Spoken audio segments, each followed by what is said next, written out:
Hey hello everyone, welcome to Adhigam Shilp. मेरा नाम शोभना है और आज हम लोग सीटेट 2026 फेब के में जो एग्जाम होने वाला है उसको टारगेट करते हुए हम कर रहे हैं यहाँ पे सीडीपी का टॉपिक। पेपर 1 हो चाहे पेपर 2 हो, ये जो टॉपिक आपसे डिस्कस कर रहे हैं उसकी सिलेबस बिल्कुल सेम है। दोनों पेपर के लिए इक्वली इंपॉर्टेंट है। आज हम जीन प्याजी के टॉपिक को डिस्कस करने वाले हैं। इससे पहले की वीडियो में मैंने आप लोगों से डिस्कस किया था ग्रोथ एंड डेवलपमेंट का कंटेंट पार्ट, और अब बहुत ही जल्दी इसके क्वेश्चंस जो भी हैं वो भी स्टार्ट कर दिए जाएंगे। तो चलिए आज हम जीन पियाजे के टॉपिक को स्टार्ट करते हैं। बट इस टॉपिक को स्टार्ट करने से पहले हम देखते हैं कि हमारा जीन पियाजे के टॉपिक में बेसिकली सिलेबस क्या है जो हमारे एग्जाम्स में आता है। तो देखिए, जीन पियाजे की कॉग्निटिव डेवलपमेंट थ्योरी आती है, हमारी स्कीमा का कॉन्सेप्ट आता है, इससे रिलेटेड क्वेश्चन हमसे पूछा जाता है। प्रोसेस ऑफ इक्विलिब्रेशन क्या है, संतुलन की प्रक्रिया क्या है, इक्विलिब्रेशन यानी संतुलन होता क्या है, स्कीमा क्या होता है, इनके बारे में क्वेश्चंस आपके देखने को मिलते हैं। स्टेजेस ऑफ डेवलपमेंट, विकास के चरण कितने हैं, इनके बारे में हम बात करते हैं। एलिमेंट्स ऑफ कॉग्निटिव डेवलपमेंट यानी संज्ञानात्मक विकास के तत्व कौन कौन से हैं, हम इसके बारे में जो है सिलेबस में हमारा क्वेश्चन आता है और इसके बारे में हम बात करेंगे। बट इन सबको अगर मैं एक साथ बात करूं तो हमारा टॉपिक बहुत ही ज्यादा लेंथी हो जाएगा, इसलिए इंपॉर्टेंट है इनको दो पार्ट्स में डिवाइड कर देना, सो दैट कि टॉपिक भी छोटा रहे, इंटरेस्टिंग बना रहे। तो आज हम लोग टॉपिक जीन पियाजे के बारे में इन शॉर्ट एक बार बात करेंगे, कॉग्निटिव डेवलपमेंट थ्योरी के बारे में, और हम बात करेंगे कि इनके स्टेजेस में क्या क्या होता है। नेक्स्ट टाइम में हम आगे की चीजें बात करेंगे। सो देखिए, जीन पियाजे के बारे में अगर हम बात करें तो जीन पियाजे जो थे वो एक स्विस साइकोलॉजिस्ट थे, ठीक है। और स्विस साइकोलॉजिस्ट होने के साथ साथ उन्होंने ना क्या किया कि बच्चों के बारे में बहुत ज्यादा स्टडी किया, बच्चों के पे बहुत ज्यादा एक्सपेरिमेंट्स करा, उनके बारे में बहुत सारी चीजें करी। तो बाद में उनको जो है चाइल्ड साइकोलॉजिस्ट यानी कि बाल मनोवैज्ञानिक के रूप में माना गया। अब इन्होंने जो थ्योरी दी थी, जो चाइल्ड के बारे में, बच्चों के बाल विकास के बारे में थ्योरी दी थी, तो उन्होंने बाल विकास के जो पार्ट्स हैं, कॉग्निटिव डेवलपमेंट, संज्ञानात्मक विकास, इनके बारे में उन्होंने बात किया था। अगर इन शॉर्ट अगर हम संज्ञानात्मक विकास के बारे में बात करें तो संज्ञानात्मक विकास क्या होता है? जो भी हमारा दिमाग से रिलेटेड जो चीजें होती हैं, जैसे कि आप रीजनिंग कर पाते हैं यानी तर्क लगा पा रहे हैं, आप सोच पा रहे हैं, थिंकिंग हो गई आपकी, आप किसी चीज को, प्रॉब्लम को सॉल्व कर पा रहे हैं। तो जो भी आपके दिमाग से रिलेटेड जितना भी आपका काम होता है वो सारे आपके संज्ञानात्मक विकास में आते हैं, ठीक है। अब देखिए यहाँ पे क्या है कि आपको डेवलपमेंट का कॉन्सेप्ट है, चूंकि तो डेवलपमेंट के प्रोसेस में अगर जीन पियाजे की थ्योरी की बात करें तो उन्होंने क्या करा, स्टेजेस में बांट रखा है, ठीक है। उन्होंने बोला कि टाइम टू टाइम जो है बच्चों में डेवलपमेंट जो होता है वो स्टेजेस में होता है, और इसको हम अभी बात भी करेंगे, SPCF कुछ ऐसे स्टेजेस में अब इन्होंने डिवाइड कर रखा है। चूंकि इन्होंने इसको स्टेजेस में बांट दिया है, इसलिए इनके जो प्रोसेस है, इनकी जो डेवलपमेंट थ्योरी है, उनको डेवलपमेंट को इन्होंने डिसकॉन्टिन्यूअस प्रोसेस के रूप में माना गया है, ठीक है, असतत प्रक्रिया। पर यहाँ पे अगर बाइगॉस्की की बात करें तो बाइगॉस्की ने इसको किसी भी स्टेजेस में बांटा नहीं है, इसलिए बाइगॉस्की के हिसाब से डेवलपमेंट जो है वो कॉन्टिन्यूअस प्रोसेस है, सतत प्रक्रिया है, ठीक है। इंपॉर्टेंट है क्योंकि आपके एग्जाम्स में इससे क्वेश्चंस आते हैं। अब ये तो हमको समझ में आ गया कि कॉग्निटिव डेवलपमेंट, संज्ञानात्मक विकास में इन्होंने 4 स्टेजेस में बात करें, जिसके बारे में हमको बात करनी ही करनी है। बट और भी बहुत सारी चीजें इन्होंने बात करी है, जैसे स्कीमा यानी कि ढांचा, रूपरेखा का कॉन्सेप्ट दिया था। स्कीमा होता है क्या? इन शॉर्ट अगर हम देखें तो स्कीमा होता है जो कोई चीज हमारे माइंड के अंदर में हम सिस्टमेटिक तरीके से समझते हैं। जैसे अभी हम जीन पियाजे के बारे में बात कर रहे हैं, तो जीन पियाजे के बारे में जब किसी बच्चे को आप बता रहे हैं तो वो अपने दिमाग में उसको ऑर्गेनाइज कर रहा है। अच्छा, जीन पियाजे वो एक स्विस साइकोलॉजिस्ट है, बाल मनोवैज्ञानिक बाद में बदल दिया। तो ये क्या कर रहे हैं, वो एक सिस्टमेटिक तरीके से जो उनको समझ आ रहा है उसको वो अपने दिमाग में ढाल रहे हैं। ये कॉन्सेप्ट जो है ये स्कीमा का कॉन्सेप्ट होता है। बच्चों में 15 साल के बच्चों तक जीन पियाजे के हिसाब से माना गया है कि ये इनके अंदर रहता है, ठीक है। तो यानी कि स्कीमा का जो कॉन्सेप्ट है ये जीन पियाजे ने यहाँ पे दिया है। क्वेश्चन पे इससे डायरेक्ट आता है कि स्कीमा का कॉन्सेप्ट किसने दिया है। अब जीन पियाजे जो है बच्चों के लेकर के बहुत ही ज्यादा पॉजिटिव सोच रखते हैं। क्या क्या? जैसे बच्चों को एक्टिव लर्नर कहते हैं, एक्टिव बोलते हैं, ये सक्रिय निर्माता बोलते हैं, क्योंकि वो उनके हिसाब से बच्चे जो होते हैं ना वो खुद से सीखते हैं। आपका काम उनको गाइड करना है, बट बच्चे जो होते हैं वो खुद ही क्यूरियस, बहुत जिज्ञासु होते हैं, लिटिल साइंटिस्ट होते हैं, उनके अंदर बहुत सारे जिज्ञासा का भंडार होता है जिसके अंदर वो कुछ ना कुछ सीखते रहते हैं। इसलिए इनको जो है बच्चों के बारे में बहुत ज्यादा पॉजिटिव बोला गया, और उनको रेडिकल कंस्ट्रक्टिविस्ट यानी कि रचनावादी भी इनको कहा गया है।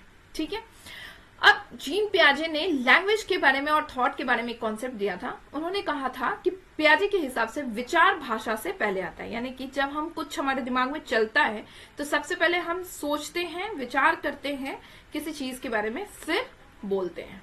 ठीक है, तो लैंग्वेज और थॉट के बारे में उन्होंने क्या बोला, पहले थॉट आता है हमारे अंदर, फिर हमारे अंदर लैंग्वेज आता है।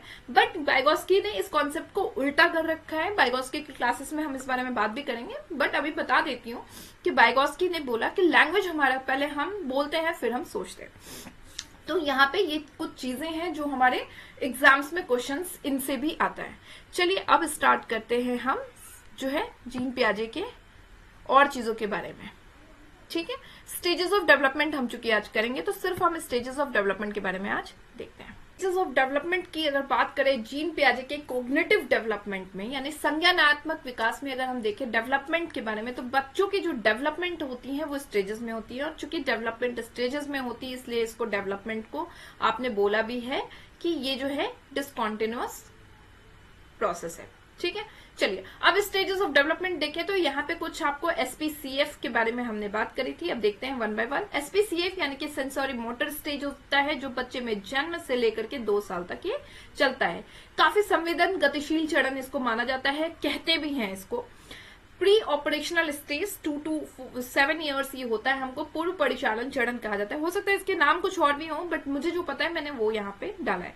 Concrete operational stage 7 to 11 years माना जाता है, जिसको मूर्त संक्रियात्मक अवस्था कहा जाता है। फॉर्मल ऑपरेशनल स्टेज आपका लास्ट स्टेज है जो 11 to 15 ईयर्स का है, और इसको औपचारिक संचालन अवस्था कहा जाता है।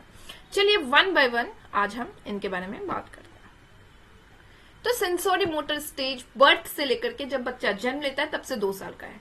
यहाँ पे बात की गई है सेंसेस के बारे में, यानी कि कहने का मतलब ये है कि यहाँ पे जो सेंसेस, बच्चों की जो इंद्रियां होती हैं, बच्चों के जो सेंसेस ऑर्गन्स होते हैं, उनके थ्रू जो है बच्चे लर्निंग करते हैं। अब जैसे बच्चे कान से बहुत सारी चीजें सुनते हैं और वहां से उनका जो है दिमाग में चीजें चलती है, जैसे आपका थॉट आ गया, भाषा आ गई, लैंग्वेज आ गया।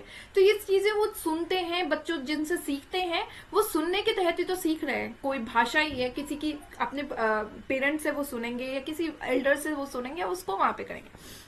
किसी चीज को टच करके, फील करके वो बच्चे सीखते हैं। छोटे बच्चों को आप देखेंगे कोई भी चीज उनके अगल बगल में होगा तो सबसे पहले वो उसको टच करेंगे, स्मेल करेंगे, मुंह में लेंगे। तो यहाँ पे सेंसेस ऑर्गन जितने भी होते हैं उनके थ्रू बच्चे जो है सीखते हैं। और मोटर एक्टिविटीज का मतलब बच्चे जो है उनकी जो मोटर गतिविधियां हैं, चलना, भागना, दौड़ना, इनके तहत जो है जितने भी मोटर, मतलब किसी चीज को छू ही रहे हैं तो यहाँ पे उनके जो हैंड है वो भी मोटर एक्टिविटीज में इन्वॉल्व हो रहे हैं। तो सेंसेस और मोटर एक्टिविटीज बहुत ज्यादा एक्टिव रहता है इस टाइम में बच्चों का। बच्चे सीखते हैं सेंसेस से, इंद्रियों से और गतिविधियों के तहत। तो यानी कि कह सकते हैं कि बच्चों के जो सेंसेस होते हैं वो उनके टीचर कहलाते हैं, क्योंकि उनके जो भी चीजें सीख रहे हैं उनमें उनके आईज, हैंड, ईयर्स, माउथ, ये सारी चीजें जो होती हैं वो इन्वॉल्व रहती हैं। अब बच्चों में जो होता है वो ऑब्जेक्ट परमानेंस यानी वस्तु अस्थायित्व आ जाता है। यहाँ पे क्या है ये वस्तु अस्थायित्व? वस्तु अस्थायित्व है कि जो चीजें उनके सामने थी, ठीक है, अब वो चीजें अगर उनके सामने नहीं है तो भी उनको याद है। जैसे कोई टॉय है, ठीक है, अब यहाँ पे बच्चों के सामने ये टॉय है, वो उनको पता है ये मेरा टॉय है। अगर ये चीजें नहीं भी है उनके सामने तो भी वो हो सकता है कि उस पर्टिकुलर टॉय को, उस पर्टिकुलर खिलौने को ढूंढने के लिए जाने लगे। यानी कि इनके दिमाग में वो चीजें आ गई। Out of site, out of mind नहीं है, ठीक है, नॉट आउट ऑफ माइंड, यानी जो चीजें जो है जो चीजें उनके आंखों से हट चुकी है वो उनके दिमाग से नहीं हटा, वो उनके दिमाग में एग्जिस्ट कर रहा है। डिफर्ड इमिटेशन क्या है? यहाँ पे बच्चे जो है इमिटेट करके, नकल करके सीखते हैं। बच्चे जो बड़े बोलेंगे उनको वो बहुत ज्यादा नकल करते हैं और सीखते हैं। गोल डायरेक्टर बिहेवियर होता है बच्चों के अंदर। गोल डायरेक्टर बिहेवियर लक्ष्य निर्देशित व्यवहार होता है, मतलब कि अगर आपको उनको कोई चीज चाहिए तो वो उस चीज के प्रति बहुत ज्यादा वहां पे जाना। अगर उनको पेन लेना है तो आप देखेंगे बच्चे को वो वहां से चल करके यहाँ तक जाएगा और पेन उठा करके लाएगा। तो उनके अंदर जो चीजों का जिज्ञासा होता है, जो चीजें उनको अच्छी लग रही है इस उम्र के बच्चों को, वो उसके प्रति जिज्ञासु होते हैं। गोल डायरेक्टर बिहेवियर आपका यहाँ पे ये है। ठीक है, तो ये सारी चीजें कुछ हैं, और कुछ अगर पॉइंट्स रह भी जाएंगे तो उनको हम क्वेश्चंस में डिस्कस कर लेंगे। ठीक है, तो नेक्स्ट अगर हम देखें, प्री ऑपरेशनल स्टेज है हमारा, जो कि 2 to 7 ईयर्स के बच्चों में आपको देखा जाएगा। क्या क्या चीजें हैं यहाँ पे? तो यहाँ पे बच्चों में लैक ऑफ लॉजिक होता है, यानी तर्क का अभाव होता है, और इसको हम कह सकते हैं ट्रांसडक्टिव रीजनिंग, यानी कि यहाँ पे क्या है, बच्चे जो है उल्टे पुल्टे तर्क लगाते हैं, अपना ही तर्क लगाना। जरूरी नहीं है कि वो तर्क जो है जो वो लगा रहे हैं वो सही हो। अब जैसे इसका मैं एग्जांपल दूं, मेरी 4 इयर्स की बेटी है और उसको रात के टाइम में पहले कुछ महीनों पहले ईचिंग होती थी। तो अब उसने क्या लगा रखा है कि मुझे तर्क, उसका जो है यहाँ पे लॉजिक लगता है कि जब उसको रात में सोती है और अगर ईचिंग हो रही है तो वो सोचती है कि मुझे नींद आ रही है इसलिए मुझे ईचिंग हो रही है। तो यहाँ पे ये एग्जाम्पल आपका बेस्ट है ट्रांसलेक्टिव रीजनिंग के लिए, कि बच्चे अपना उल्टा सीधा लॉजिक लगाते हैं, और यही है हमारा कि इस उम्र के बच्चों में लैक ऑफ लॉजिक होता है, और इसी को हम ट्रांसडक्टिव रीजनिंग कहते हैं। एनिमिज्म, जीववाद, यहाँ पे जो है जो चीजें निर्जीव हैं उनमें भी उनको लगता है कि वो चीजें भी एग्जिस्ट करती हैं, उनमें भी जीवन है।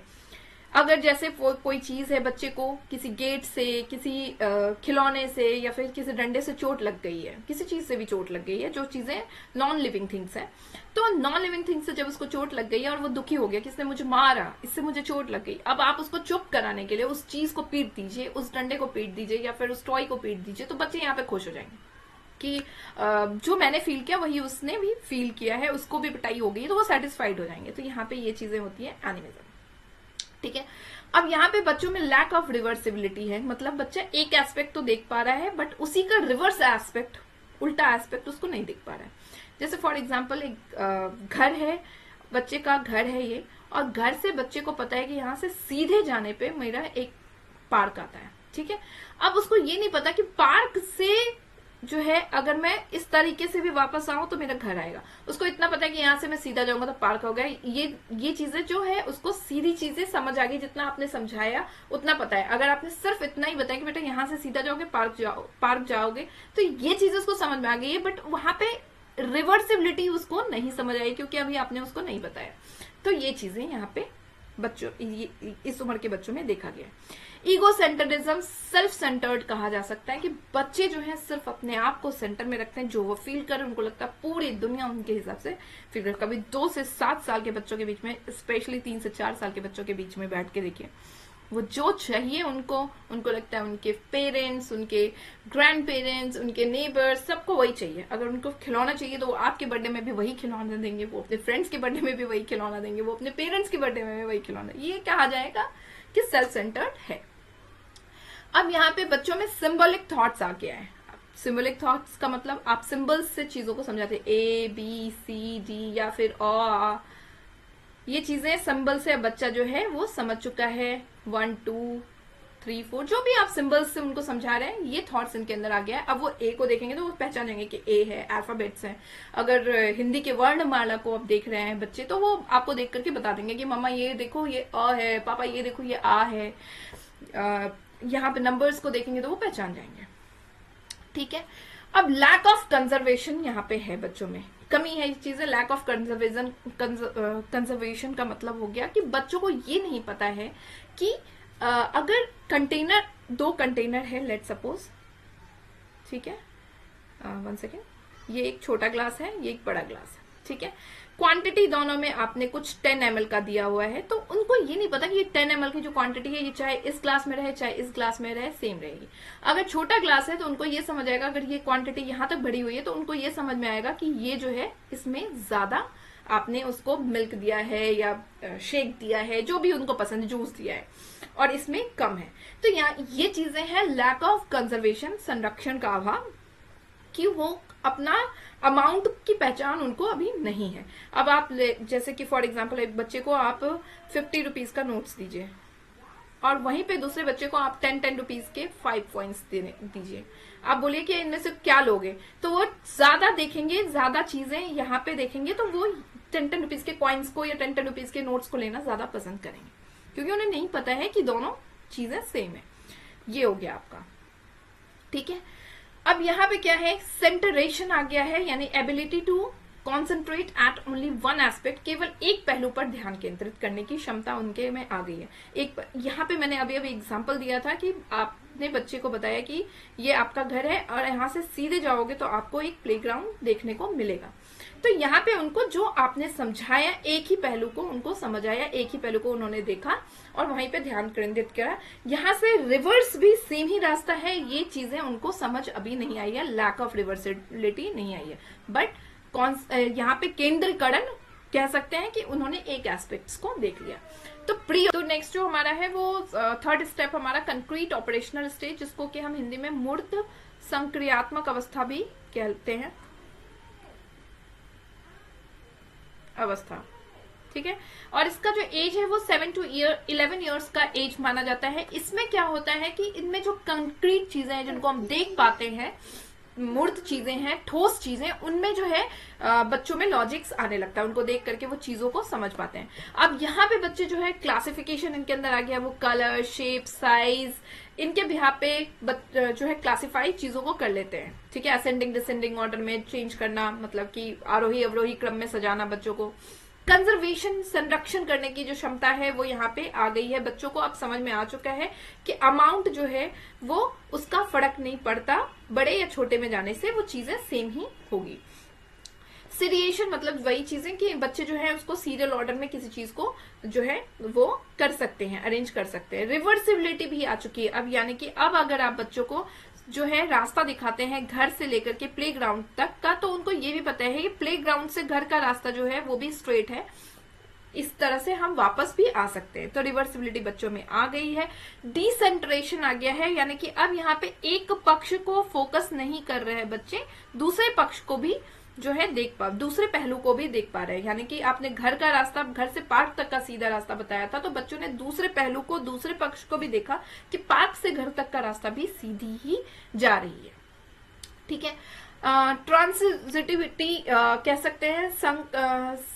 इसमें क्या है कि बच्चों में अब लॉजिक, सीधी लॉजिक आ चुकी है, बच्चे अपना दिमाग जो है देख करके तर्क लगाना चालू कर चुके हैं, ठीक है। तो ये सारी चीजें जो हैं आप बच्चों में कंक्रीट ऑपरेशनल स्टेज के बच्चों में, यानी कि मूर्त संक्रियात्मक अवस्था के बच्चों में आपको देखने को मिलेगा।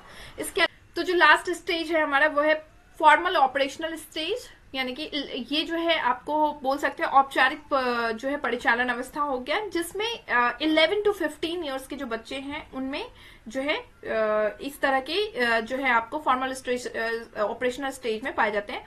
इनमें क्या है कि बच्चों में एब्स्ट्रैक्ट थिंकिंग आ जाती है, यानी कि इन बच्चों में अमूर्त सोच डेवलप हो जाती है। जिन चीजों को वो देख नहीं सकते हैं उनको भी, उनमें भी जो है लॉजिक उनमें आ जाता है।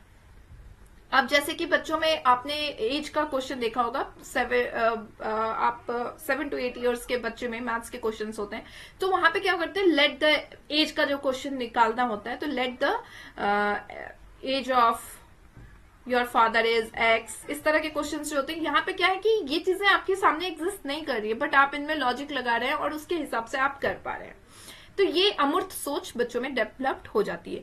काल्पनिक निगमनात्मक तर्क भी यहाँ पे, जिसको हाइपोथेटिकल डिडक्टिव रीजनिंग कहते हैं, इनमें क्या है, रूल से बच्चे एग्जाम्पल की तरफ जा रहे हैं। जैसे कि आपने बच्चे को यहाँ पे क्या किया कि रूल बताया है, कुछ a+b का होल स्क्वायर का रूल बताया है, और यहाँ से जो है एग्जाम्पल के तहत बच्चे जो है क्वेश्चंस को सॉल्व कर पाएंगे, तो रूल से एग्जाम्पल की तरफ जा सकते हैं। डिडक्टिव रीजनिंग इसी को कहा जाएगा कि यहाँ पे जो है बच्चे जो है रूल से एग्जाम्पल तक जाएंगे। आपका जो है highest level of cognitive development यहाँ पे बोला जाता है बच्चों में, और मतलब साइंटिफिक थॉट इनके अंदर बच्चों में डेवलप्ड होती है। यहाँ से आकर के जो है बच्चे का सबसे उच्चतम स्तर ये माना जाता है। तो ये आपका कुछ फॉर्मल ऑपरेशनल स्टेज के बारे में था। अगर आपके स्टेजेस ऑफ डेवलपमेंट जो भी आपके थे कॉग्निटिव डेवलपमेंट, वो आपके हो चुके हैं। अब इसके अलावा जो भी आपके कंटेंट है बाकी रेस्ट वो नेक्स्ट वीडियोस में आपको दे दिए जाएंगे। और PYQ सीरीज भी अब स्टार्ट कर दी जाएगी क्योंकि कंटेंट हमने ग्रोथ एंड डेवलपमेंट का खत्म कर लिया है। तो वीडियोस अगर अच्छी लगती है तो चैनल को लाइक शेयर एंड सब्सक्राइब जरूर करिएगा। मिलते हैं नेक्स्ट सेशन में नेक्स्ट वीडियोस के साथ में, तब तक के लिए bye bye and take care.